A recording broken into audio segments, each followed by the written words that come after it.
How about Ja Morant proving me right from a couple of weeks ago? That's a tough one. That's a tough one. I think that might be my greatest call. And us talking about NBA and how quickly we get something like that to happen, that's just like, oh, SP3 was actually onto something. That's a tough one. I don't know what it is with him. And there's a lot of stuff with him. But man, he was supposed to be like the guy in not only at Memphis, but even kind of the league with his He athleticism, his was highlight he reel was plays. he was pegged as one of the next faces of the league. It was supposed to be him, Zion, and Anthony Edwards. Yeah. Yeah, and he had great highlight reel plays. The Grizzlies were good. They were a 2 seed for a couple straight years and everything. Like they were good. They're not worried about any team in the West. I do think I'm not a full on Ja hater. I'm not a full on Memphis hater or anything like that. I do think he spoke a little too much for somebody who hadn't accomplished anything, and that is always a little like, all right, what are you doing? They took shots at OKC. At least their fan base did, because OKC did the post game interviews and rally around each other, and Memphis fans like, oh, Memphis started this first, like they're just copying what Memphis did and everything. It's like, yeah, maybe, but I don't know, why is this a big deal? Why are you hating on this? Yeah. Ja saying, I'm good in the West, we're good out here. It's like, all right, you gotta win a playoff game, dude. You gotta win a playoff series. They won playoff games, but like, you gotta win a playoff series, man. We had OKC figured out last year. It's like, you guys were down 2-0 and got smoked in those first 2 games. Maybe you would have won game 3. Okay. You aren't winning that series. You were not winning that series at all. I don't care if Ja was healthy. I will say game 7 against Indiana could have gone either way if Halliburton doesn't get hurt. I fully concede that. Yeah. If Ja doesn't get hurt in game 3, OKC in 5 at the most. That's Memphis all it wasn't would winning that be. series. Yeah. No, that's all. Memphis wasn't That's winning that all it would series. be. They were not close to beating them. They just talk way too much. I didn't like them when they were talking all that mess when they were on top. I don't like the fact that he They weren't basically even still on talk. top. Well, They they were at the won. top of the West. They were two. They were a 2 seed. They were at top of the West. They were feeling themselves, but they took that way too much to the head. They took it. It made them have a big ego and made them so cocky, and that's what started Ja with his out of off the court shenanigans as well, because he felt like he was untouchable. He was talking so much stuff, and he was starting to believe it. That's what caused all this mess to me. But Memphis, I think, is it's a lost cause. I don't see them making the playoffs this year. I think they are gonna be probably one of the key players in this year's trade deadline, because they do have a lot of pieces if they do want to start the rebuild process now. You got to win a playoff series before you can start talking. Okay? At least one playoff series before you can start talking. OKC Yeah, was they ran into those 2023 Lakers. Yeah, that's true. I mean, OKC was the 1 seed 2 years ago. They beat the Pelicans in the first round. They didn't talk, but people, discredited them because they lost to the Mavericks in the next round. It's like, oh, fraud team, blah, blah, blah. OKC didn't even say anything after that. And then they won the title the following year. Memphis didn't even win a first round series as a higher seed. Come on. You can't talk that when you haven't won a single playoff series. I'm sorry. True. You just can't. And yet, look, they traded Desmond Bain, and I understand why they did it. They tried to get a little bit deeper. I don't know what Bain. I mean, I do know what Bain's role was going to be on that team, but Bain, they just didn't. I guess they just didn't see it with him. I think Dylan Brooks, looking back, was a bigger loss than people want to give credence to. And they didn't want Dylan Brooks. This was not oh, hey, Dylan Brooks wants to go elsewhere to chase more money, or we traded him for something. They said, no, you are detrimental to this team. We do not want you in our practice facility, in our offices. The season is over.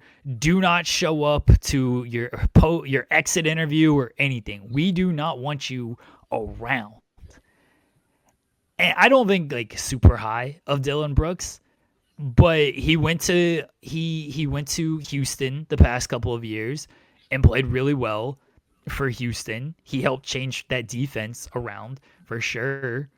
And now, I mean, now he's in Phoenix. Phoenix sucks. So what are you gonna do? But Dylan Brooks at least gave them a. This is gonna sound weird to say, but he gave them a professional edge. And I know Dylan Brooks is maybe not the most professional player in the league, but he didn't.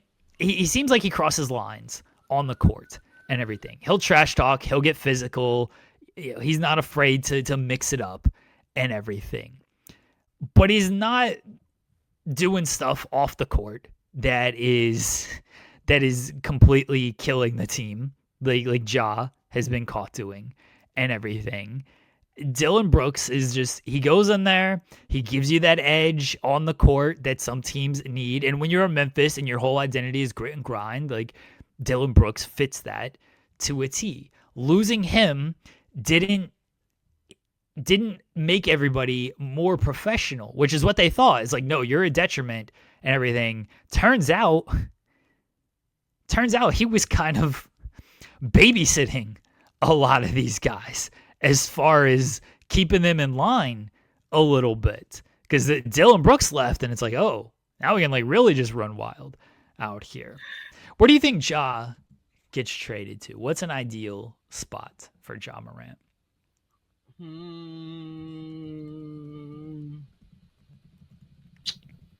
Trying to think. I'm trying to think of a place that doesn't have a point guard that would benefit from having Ja. I mean, Brooklyn is not a bad shout.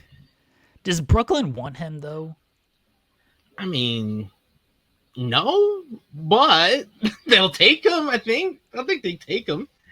I'm trying to think. Like, somebody Brooklyn, I'm trying to think. They would definitely trade him to the East. I would think if they're gonna trade him.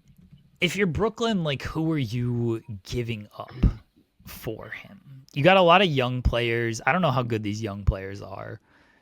Like, are you willing to give up some of these young players for Ja Morant? Where I don't think Ja Morant like lifts your team to a different level. Like Brooklyn's going to be bad. They're 15 in the West or in the East. You get Ja Morant. I like what the Wizards are doing too much. You don't want to take the ball out of Keontae George's hands. Like, I like what the Wizards are doing too much. They got a good young team. They play pretty hard. Nah, I wouldn't bring in, because that just feels like the Jordan Poole situation all over again. Of let's bring in this young guy who just kind of is about himself. They got a good young team. They're actually building something there. Bringing in Ja Morant would kind of just be like, same thing with the Nets is you can actually build something with these young players you have. And yeah, you're not going to be good this year. You might not be good next year, but maybe in 2-3 years you'll be okay. Or you can bring in Ja, trade away some of these young players, and now you're just kind of stuck being like an 11, 12 seed for the next however many years. Like, I don't think it improves your team that much, especially a team that's not good. Like, Ja Morant's not going to make the Brooklyn Nets all of a sudden an 8 seed or whatever. Again, he takes them from 15 to maybe 13. Like, that's not worthwhile to me. Yeah. No, you're probably right there. Yeah, Sacramento, that's a good shout.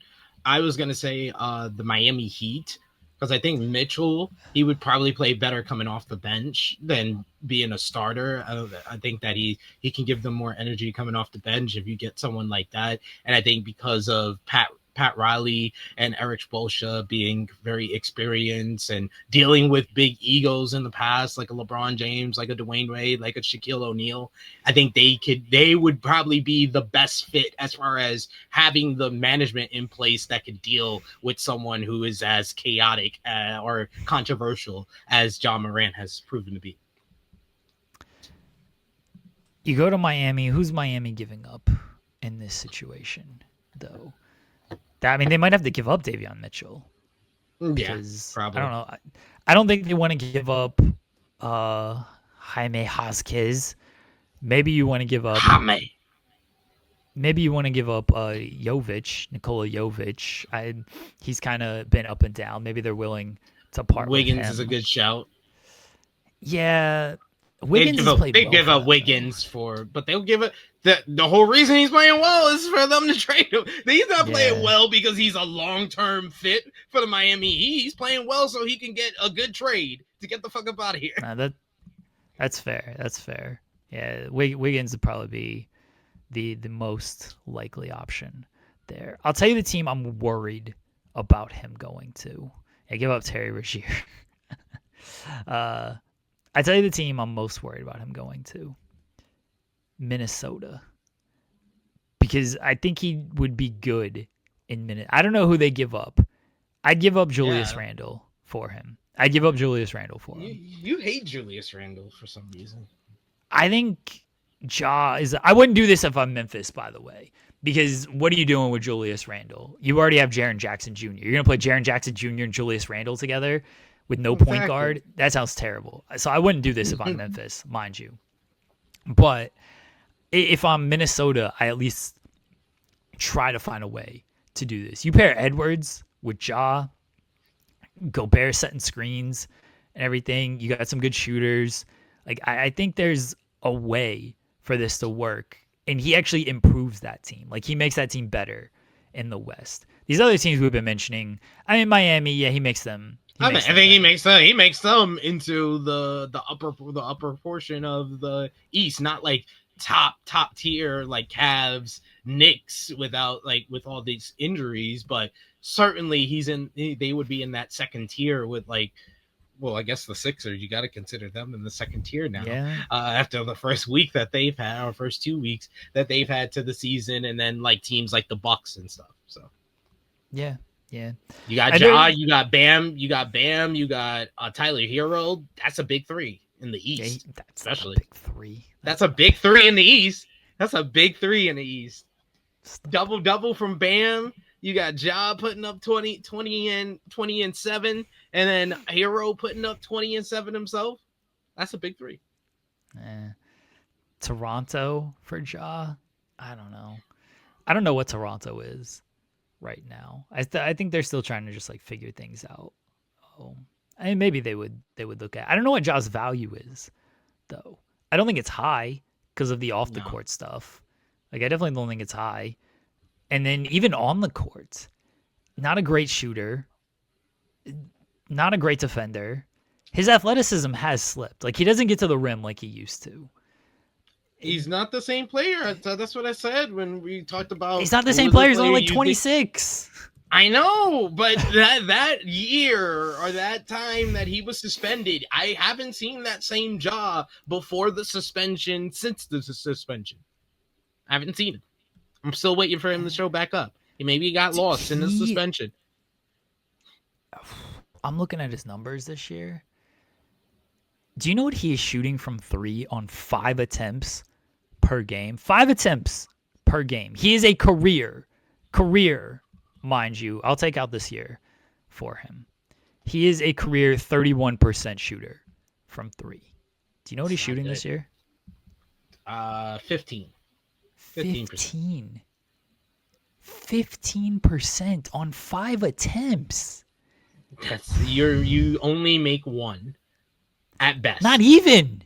Yeah, that's why I said you only make 1 at best. At best is 1. Not even. That's on your best day shooting. Usually you're making none.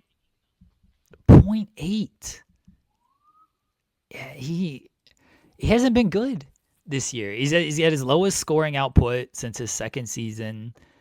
His playmaking's not quite as good. Now, the Memphis doesn't have like a great team around him, but he's got to be better, and he's not. Obviously, there's a lot of internal drama there, like a lot of internal drama, and I'm sure that's affecting the way he's playing. But that's why he probably just needs some type of change of scenery. But if I'm another team, that's why you can lowball on this trade, because like, what am I really getting? I'm getting a guy that is mentally checked out right now, who hasn't played well. Yeah, you're hopeful that you turn it around. That's why you trade for him. Otherwise, don't trade for him. But you're also looking at, like, if we don't turn this around, we don't want to give up a whole lot to get him. Nobody wants to give up like a potential high draft pick, because this year's a good class too. Like, maybe you punt that draft pick down the road, but this is a good class for this draft. Everyone's talking about how loaded this draft is. You don't want to give up like a young player who can maybe be a championship piece on your team. Maybe not a leader, maybe not a star player, but you still need pieces to contribute on a team, you know? I don't know what his value is. I don't know who tries to make a trade for him. If I'm Memphis, though, I try to trade him. And I probably take what I can get at this point, because it's better to have him just gone and instead of that hanging over you than to continue to just like, oh, maybe he'll turn it around. Maybe we can work this out. Like, no, I'd rather just get rid of him. And I know you're selling low at this point, but it feels like it's addition by subtraction by selling low. Yeah. We'll see what happens. We'll keep you posted on Ja Watch as it goes on, but he was suspended for one game because of his attitude during the Laker loss.